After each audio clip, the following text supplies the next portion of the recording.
He froze in his tracks. There was his little boy, dragging 2 heavy suitcases across the lawn, tears streaming down his dusty face. But when the millionaire father learned why his son had been thrown out like a servant, what he did next shocked everyone. Before we continue, tell us, where in the world are you watching this from? We love seeing our family from every corner of the globe in the comments. The summer sun blazed over the quiet suburban street, but for 9-year-old Caleb, it felt as cold as winter. His tiny hands clutched the handle of a scuffed-up suitcase, so tightly his knuckles turned pale. A thin trail of sweat mixed with tears ran down his dusty cheeks as he stood on the doorstep, staring at the imposing mansion he thought was his home. "Out, now!" barked a sharp voice behind him. Flinched. He turned his head slowly, hoping to see even a flicker of kindness in the woman's eyes, but there was none. Her arms were crossed tightly against her crisp white dress, and her lips curled in disgust as if the very sight of him offended her. "You're not welcome here," she snapped. "This isn't your father's house anymore, not for you. Go back to wherever you came from." But Miss Lorna," Caleb's voice cracked as he spoke her name. "Papa said I could stay here until he got back. He promised. Your papa isn't here, is he?" She hissed, stepping closer. "I'm in charge now, and I say get out. You've caused enough trouble already." Her words stung like needles. Caleb wanted to argue, to remind her this was his father's mansion, that he belonged here. But instead, his lips quivered, and he lowered his eyes to the ground. The last few weeks had been the loneliest of his life. Ever since his mother's funeral, Caleb had been living with his grandmother, in a cramped apartment on the other side of the city. His father, Jordan Hayes, a man whose face graced magazine covers and whose business empire spanned continents, had come to visit only once. He had hugged Caleb tightly, promised to visit more often, and handed his grandmother an envelope before rushing out to another meeting. Caleb missed his father desperately. He missed the warmth of his deep voice, the way he used to toss him in the air and call him champ. So when Jordan called last month and said, "Come spend the summer with me, son. We'll make memories together," Caleb's heart soared. But things didn't turn out the way he imagined. Jordan had been called away on an emergency business trip 2 days after Caleb arrived. In his absence, he left the house in the care of Miss Lorna, his new personal assistant. She had smiled at Jordan and spoken sweetly when he left, but the second his car disappeared down the driveway, her mask slipped. "You're not the heir to anything yet, boy," she sneered the first night. "Don't think you can run this house like you're a little prince." Caleb tried to stay out of her way, but even that didn't help. If he left a toy on the floor, she scolded him. If he asked for food outside of mealtimes, she shook her head in disgust. And today, when he accidentally knocked over her coffee cup in the kitchen, her fury erupted like a volcano. "You don't belong here," she had shouted. "Pack your things and get out." So here he was, standing on the front porch with 2 small suitcases, his entire world stuffed inside them. "Go!" Lorna barked again, pushing the door open wider. Caleb's small legs wobbled. As he stepped down the marble stairs onto the driveway, Where will I go?" he asked softly. "Back to your grandmother's," she said coldly. "That's where you belong. Your father has better things to do than babysit you." The words struck Caleb like a punch to the chest. He stumbled forward, dragging his suitcases behind him, his shoulders shaking with silent sobs. Lorna watched him go, her arms still crossed, her expression unreadable. What neither of them noticed was the black luxury car turning the corner at the far end of the street. Meanwhile, Jordan Hayes tapped his fingers impatiently on the steering wheel. He had cut his overseas trip short. For weeks he'd been restless, unable to focus on board meetings or contracts. The image of Caleb's sad little face during their last video call haunted him. "I'll make it up to him," Jordan muttered to himself as he drove. The trunk of his car was filled with gifts: a model airplane, comic books, and a baseball glove just like the one Caleb had been eyeing at the store. But as he turned into the driveway, his heart skipped a beat. There, halfway down the driveway, was his son. Caleb's small frame hunched under the weight of two overstuffed suitcases. His shirt was rumpled, his jeans streaked with dirt. He looked like a child carrying the weight of the world on his tiny shoulders. Jordan slammed on the brakes so hard the tires screeched against the pavement. "Caleb." The boy froze. His head turned slowly, his teary eyes widening in shock. "Daddy?" he whispered. The car door slammed so hard it rattled the windows of the mansion. Jordan Hayes strode across the driveway, his polished shoes crunching against the gravel. His heart thundered in his chest, not from the long flight home, but from the sight. Burned into his mind, his only son, dragging suitcases heavier than himself, his small frame trembling under the weight. "Hey, Leb!" He shouted again, his voice cracking like a whip through the still afternoon air. The boy froze, his tear-streaked face turning toward the familiar voice. His lips quivered as though they couldn't decide between a smile or more sobbing. "Daddy?" he whispered, his voice so small it nearly broke Jordan's heart in two. Jordan's long strides ate up the distance between them in seconds. He dropped to his knees in the middle of the driveway, pulling Caleb into his arms before the boy even had time to react. "Son, what's going on?" Jordan murmured into his child's tangled hair. "Why are you out here with your things? Who told you to leave?" Caleb clutched his father's shirt tightly, his small fist twisting the fabric. She said I don't belong here. She said you didn't want me anymore." His words came out in a choked whisper, his little chest heaving with sobs. Jordan's muscles stiffened, a cold rage bubbling up in his chest. "She?" he asked, his voice low and dangerous. Caleb's tiny hand lifted, his finger pointing toward the porch. Jordan turned his head and saw her Lorna standing rigid in the doorway. The confident smile she always flashed at him was gone, replaced by a tight, nervous expression. "Mr. Hayes," she began, her voice overly sweet. "I can explain." "Explain?" Jordan's tone was sharp enough to cut glass. He stood, setting Caleb gently on his feet, and glared at Lorna as he stalked toward her. "You'd better explain, because I just found my son outside like some stray animal crying, with all his belongings stuffed into two suitcases." "Sir, please," Lorna said quickly, trying to keep her voice calm. "It's not what it looks like. Caleb was misbehaving. I thought it would be best if he returned to his grandmother's house until you came back. I only wanted to keep the house in order for your return." Jordan's eyes narrowed, his fury barely contained. "Order?" he repeated, his voice like a thunderclap. "You think throwing my son, my flesh and blood out like a servant is order?" Lorna's hands fidgeted with the edge of her dress. I was only thinking of your reputation, sir." He showed up dirty, tracking mud into the foyer. "I didn't want guests to see." "Guests?" Jordan interrupted, his voice rising. "What guests, Lorna? I've been gone for weeks." "There were no guests," Caleb sniffled softly from behind him. Jordan turned slightly and saw his boy's wide, frightened eyes staring up at him. The sight only fueled his anger. "Do you know what it's like for a little boy to think his father doesn't want him?" Jordan's voice trembled now, not with anger, but with pain. "Do you know how much damage those words can do to a child?" Lorna took a step back. "I didn't mean for—" "You didn't mean?" Jordan roared. "You've been in this house for 3 months, and you thought you had the right to decide who belongs here? Let me make one thing clear. This house belongs to my son. Not to you, not even to me, to him." Lorna's face paled.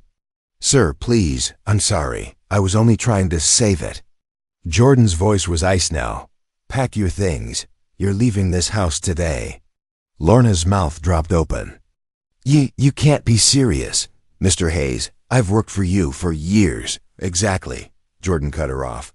"You've worked for me, not ruled over my family." And I don't employ people who treat my son like garbage." As Lorna stood frozen, Caleb stepped closer to his father, his small hand tugging at Jordan's sleeve. "Daddy?" he asked timidly. Jordan knelt again, his gaze softening instantly as he looked into Caleb's big brown eyes. "Yes, son. Are you mad at me too? Did I do something wrong?" The words hit Jordan like a punch to the gut. He cupped Caleb's cheeks gently, brushing away the tear tracks with his thumbs. "Oh, champ," he whispered, his voice thick with emotion. "You didn't do anything wrong. You're perfect. You're my son, and you belong with me. Don't ever believe anyone who tells you otherwise." Caleb's lip quivered, and then he flung his little arms around his father's neck, clinging to him like he'd never let go. Just then, Mrs. Palmer, the elderly housekeeper, stepped cautiously out of the side door. She'd been with the Hayes family for over 20 years and had watched Jordan grow from a reckless teenager into a self-made millionaire. "Sir," she said softly, "I wanted to intervene earlier, but Lorna," she threatened to fire anyone who questioned her. Jordan looked up at the kind woman. "You don't need to explain, Mrs. Palmer. I know you've always looked out for Caleb. Thank you for telling me." Then his gaze returned to Lorna. "You're lucky," Jordan said coldly. "If it weren't for Mrs. Palmer, I'd have the police escort you off my property for emotional abuse. Consider yourself fortunate. I'm only asking you to leave." Lorna opened her mouth to argue but closed it again when she saw the fire in his eyes. She turned on her heel and stomped upstairs to pack her things. As her footsteps faded, Jordan scooped Caleb into his arms and carried him back inside. "Daddy?" Caleb murmured sleepily, his little face pressing against Jordan's shoulder. "Yes, son. Will you send me back to Grandma's again?" Jordan stopped walking and held Caleb out at arm's length so the boy could see his face. "Listen to me carefully," he said firmly. "You will never be sent away from me again. This is your home. You are my son, and nothing will ever change that." Caleb's eyes welled up again, but this time they were tears of relief. He nodded slowly and buried his face back into his father's neck. That night, after Lorna's car disappeared down the long driveway, Jordan sat with Caleb by the fireplace. The boy was wrapped in a warm blanket, his small hands clutching a mug of hot cocoa as Jordan brushed the dirt from his hair. "You're safe now," Jordan whispered. "And tomorrow we'll make this house feel like a real home for both of us." The golden glow of the fireplace danced across the living room walls as Jordan sat in the leather armchair, his son curled up in his lap like a small bird finally safe in its nest. The mansion, once silent and cold, felt alive, now filled with the sound of crackling wood and the occasional soft sniffle from Caleb. For hours, Jordan had held his boy, brushing dirt from his hair and murmuring promises he intended to keep. "You're never going to feel unwanted again," he whispered into Caleb's ear. "Not as long as I live." Caleb's tiny hand gripped his father's shirt tighter. "Do you promise?" he asked softly, his voice trembling. Jordan pulled back enough to look into his son's wide brown eyes. "I promise, champ, from now on everything I do will be for you. You're the most important person in my life."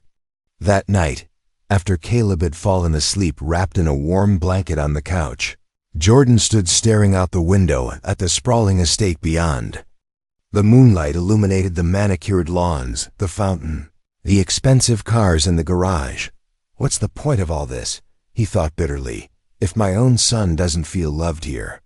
He had spent so many years chasing success, building companies, signing million-dollar deals, earning awards. But somewhere along the way, he had lost sight of what mattered most. "I can't be that man anymore," he vowed silently. "I won't." The next morning, Jordan woke Caleb gently and surprised him with a warm breakfast in the sunlit kitchen. "Good morning, champ," he said cheerfully. Caleb rubbed his sleepy eyes, looking confused. "Are we going somewhere?" "Yes," Jordan replied with a grin. "Today's the start of our new life. Jordan made 2 phone calls that morning. The first was to his lawyer. "I want you to change the will immediately," he instructed. "If anything happens to me, this house, my assets, everything, goes to Caleb, and appoint Mrs. Palmer as his guardian if I'm not around." "Yes, Mr. Hayes," the lawyer said. "I'll get the paperwork started." The second call was to his company's board of directors. "I'm taking the sabbatical," Jordan announced. "Effective immediately. You'll run day-to-day operations without me." There was stunned silence on the other end of the line. "But sir," one board member protested, "you're the backbone of this company." "We can't." "You'll manage," Jordan said firmly. "My son needs me. That's non-negotiable." Over the next few weeks, Jordan transformed the mansion. Gone were the cold, sterile rooms filled with expensive but lifeless furniture. In their place came soft rugs for playing on the floor, shelves lined with colorful books, and walls adorned with Caleb's drawings. "Are you sure it's okay to hang my pictures here?" Caleb asked timidly one afternoon as Jordan hammered a frame into the hallway wall. "Okay," Jordan laughed. "Buddy, this is your house now. It should look like you live here." He even converted the giant home office, once dominated by glass tables and towering bookshelves, into a playroom filled with building blocks, a train set, and a miniature basketball hoop. Every night, they cooked dinner together in the kitchen.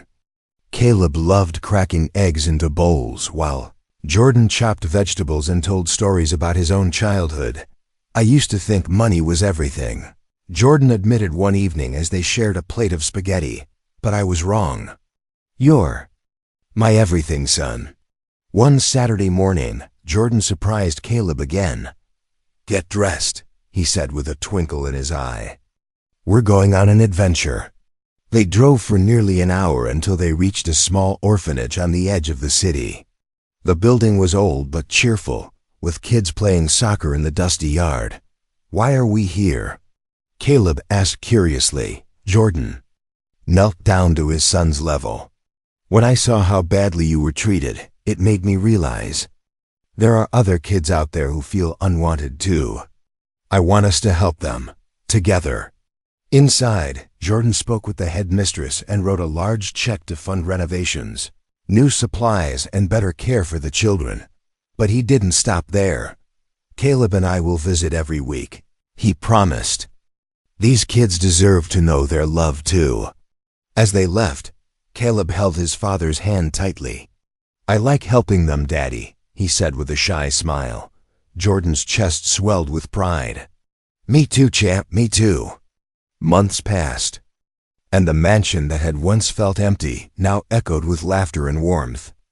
Jordan and Caleb built tree houses in the backyard, baked cookies on rainy afternoons, and hosted movie nights with Mrs. Palmer joining in. One evening, as they watched the sunset from the porch swing, Caleb rested his head against his father's chest. "Daddy?" he asked softly. "Yes, son? I'm glad you came back." Jordan kissed the top of Caleb's head, his eyes misty. "Me too, champ. You saved me in ways you'll never understand." For the first time in his life, Jordan realized true wealth had nothing to do with money, cars, or mansions. True wealth was his son's laughter echoing through the halls. True wealth was knowing he was building not just a house, but a home. And as long as Caleb was with him, he had everything he needed. If you felt this story in your heart, give it a thumbs up and subscribe for more emotional, real-life inspired tales. Where in the world are you watching from? Tell us in the comments. We love hearing your stories.